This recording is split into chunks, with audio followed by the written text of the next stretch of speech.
Zel Boy Army, welcome to another spicy one on the channel. In today's video, we are looking at something that honestly is vital and is game changing when you really make the most of it. Probably doesn't matter as much when you've got a team as good as the one I've got here on my main account. On my road to glory, it's a lot more vital, but even on the best teams in the game, it's still got a lot of use.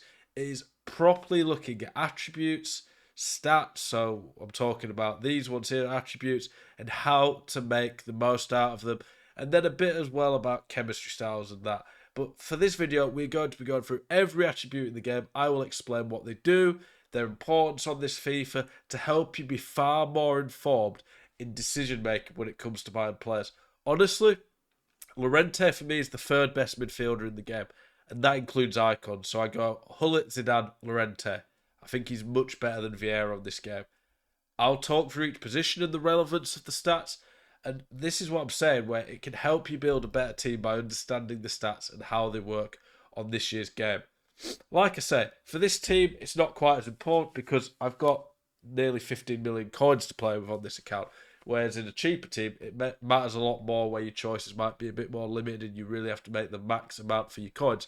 If you like this type of content where I'm giving you player advice, gameplay tips, tutorials, tactics, formations, all this type of stuff, please consider subscribing to the channel.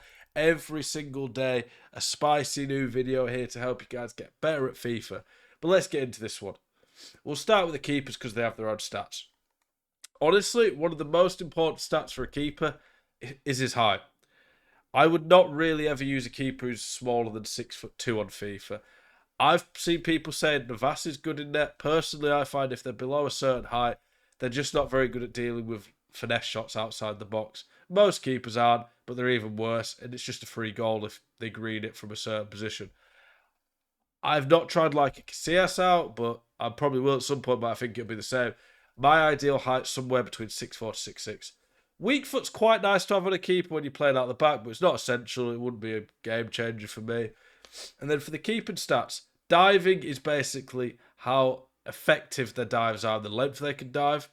Handling is them holding on to the ball. Kicking is how good they are at accuracy on their kicks. Reflexes is pretty obvious how quickly they react. Speed is in one-on-ones, quite useful compared to what people think.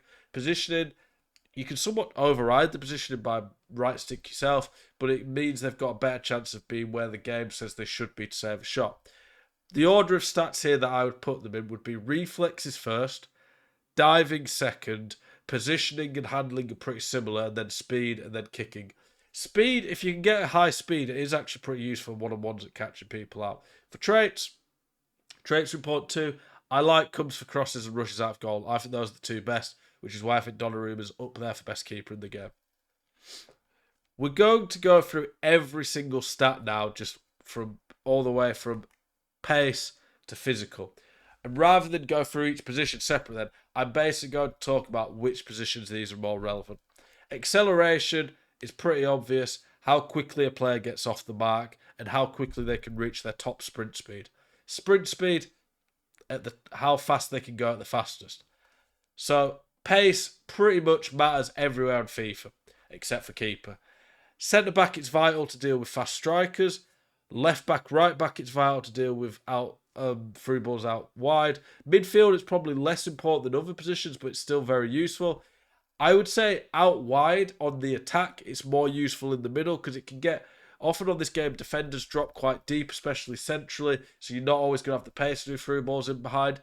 I would still like to have as much pace as possible in my attacking players, but out wide, I think where you stretch teams, it's more useful. I would say for centre-backs, you want to be looking at 80 plus pace and then add a shadow to get 90 plus pace. Full-backs, you probably want 95 plus pace. And then you match it for strikers. 90 plus pace after a chem style, 95 plus pace after a chem style out wide. That is the way I would look at pace. Weak foot and skills. Height is very dependent on the position. I'm not going to go for each position for that because that would take long. Work rates, I personally don't think have mattered much at all for the last couple of FIFA. Some people say otherwise. Personally, I don't think they make a difference really other than stamina. I think you might make slightly noticeable changes, but they're so irrelevant to me, I don't really care. I would not use a player because of work rates. Preferred foot, irrelevant to me, except for I like my left mid to be a right footer to cut inside, to hit finesse shots. I like my right mid, or Ram or Lamb, to be a left footer to cut inside. And then this isn't as big a deal, but I'd like my left striker, if I'm playing two up front, to be right foot, my right striker to be left foot. Obviously, 5-star weak foots are fine as well, but I think it's more important out wide where they're going to be getting more opportunities to cut inside. For skill moves, I don't think it matters whatsoever for defenders.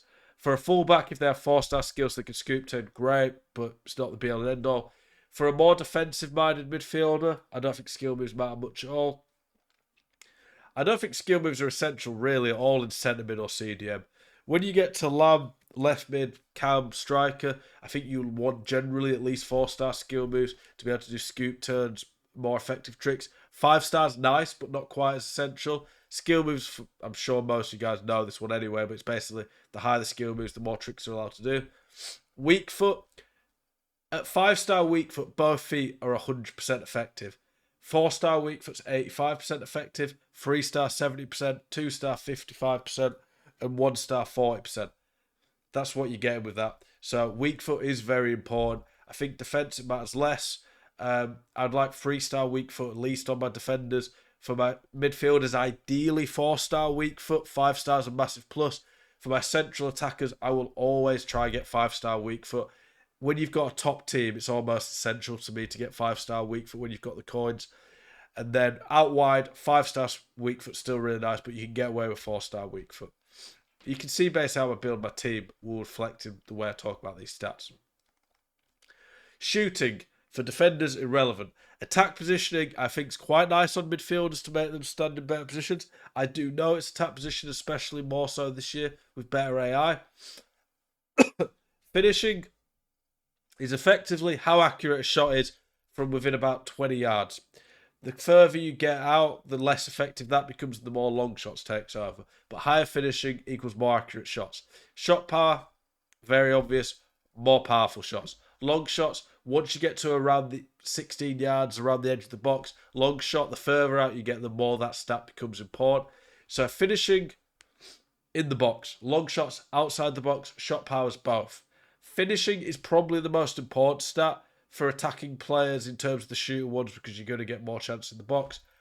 Finishing is most vital for strikers and then cams, lamb, rams, positions like that. It's nice to have midfielders who can finish. So I've got someone like Llorente who's got 81 finishing. Really nice on him to be able to do everything, but not essential. I think you can get away with it, but I think the best midfielders on the game are ones who can do everything. So that's why I've got Llorente in there and why I think he's so good. Shot power, you want pretty much 85 plus before chem styles on good attackers, and then you use chem styles to get it up. Long shots, it depends. If you go for lots of finesse shots outside the box, which I do, it's really important. So I quite often use Hawk chem style to get 10 long shots, even if I lose a bit of pace. If you never hit long shots, it's not as important. Volleys, how accurate your volleys are, not that important. Penalties, how accurate your penalties are, affects the circling game. Really does not matter that much. You'll probably have at least one good penalty taker anyway. Vision. Vision is how accurate through balls are.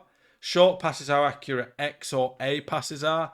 Long passes how accurate switch passes, so like the square pass, or I think is it X on? Yeah, it's X on Xbox. I think chip through balls are a mixture of vision and long pass, and then normal through balls are a mixture of vision and short pass. I think that's how that works. Crossing is how effective, powerful crosses are, how much curve they can put on them. Free kick accuracy, very obvious how effective free kicks are. And curve, how much curve they can put on free kicks, through balls, passes. Quite a useful one, especially for players who you want to play more aggressive passes with. For defenders, especially centre-backs, I don't think you need more than 80 short pass, long pass at this point. It's a benefit to have it, but really does not matter much. I think the vision stat is pretty irrelevant at centre-back because you're not really going to be playing through balls. Fullbacks, vision's a bit more important because you're going to be playing through balls down the line quite a bit. I would say I'd like to have at least 70 plus. 80 plus is really nice. And then similar on the short pass. Crossing, you don't really need it at fullbacks because it's rare you cross in this game. Crossing is a pretty irrelevant stat on FIFA. I don't think you massively notice it with higher stats, and it's rare you cross it anyway. Let me have a drink. Agility. Agility is effectively how quick players can turn in and out of possession. I think this is a really key stat, but you don't notice it quite as much as previous years. Again, it matters across the board. It matters more for players who need to dribble more. Like Llorente, I'm not going to go on any mazy runs with him. Whereas someone like Di Natale, having really high agility, is nice. Messi, really nice to have such good agility. Balance, I think, not irrelevant, but really does not matter as much this year. I've used players who are 6'4" without good balance, and they can still turn if they have high enough dribbling. I think when it comes to dribbling, then agility, then balance is the order in which they work. I think balance is way less important than agility or dribbling. Someone like Ginola, I don't put any dribbling chem style on him, and he still dribbles amazing. He does not feel remotely clunky. I think on FIFA 20 and 19 and before that, balance was a lot more noticeable, whereas this year, it's just almost irrelevant, I would say, the balance stat. It does not put me off a player. Reactions is how quickly players react to loose balls. So this is where sometimes the pay to win can come in, that people don't realise it. That the more pay to win high-end players have high reactions, they win more 50-50s and loose balls because they react to it quicker. So it's a very useful stat to have, quite often underrated. Ball control, how effective a player's first touch is. Very nice. I don't think it's massively noticeable, but it's a good one to have. The higher that is, the less chance you have of getting bullshitted. Dribbling, it's a bit like agility, but how quickly players can dribble, turn at close control. The higher dribbling stat players as well, quite often, can do little animations that other players can't. And then at the same time, there are certain players like Messi, Neymar, for example, who have their own dribbling animations. That's not even reflected in the attributes, so it's to notice that. Composure is basically how good players are at passing and shooting when under pressure.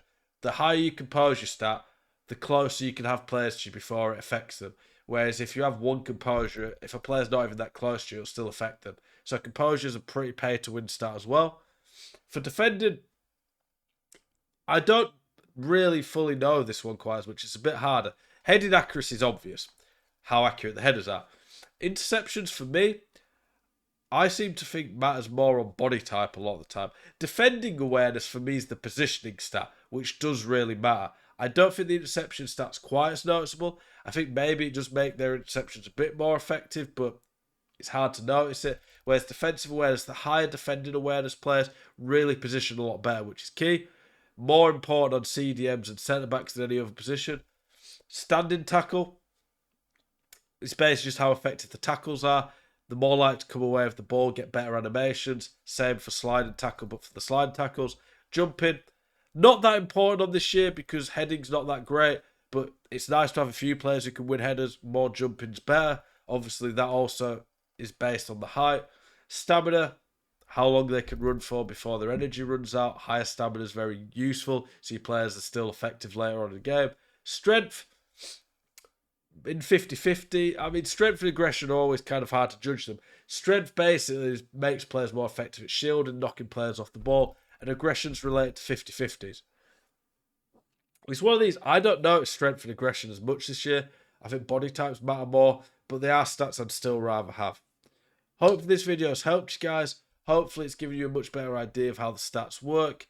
And then chemistry styles, how I would do chemistry styles. So if like Eusebio, where he's already got cracked shooting, I'm putting the dribbling engine chem style on to give him near 99 dribbling to make him insane at that. Messi, only 80 sprint speed, so he needs the 10 sprint speed from Hunter. Di Natale gets him to 99 pace effectively. Ginola gets him to 99 pace. My centre-backs both need the pace.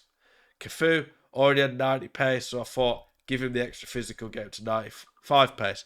This is the way that I do my chem styles based on all this. Hopefully this video has helped you. Appreciate you guys watching. Any questions, please let me know. Keep it spicy.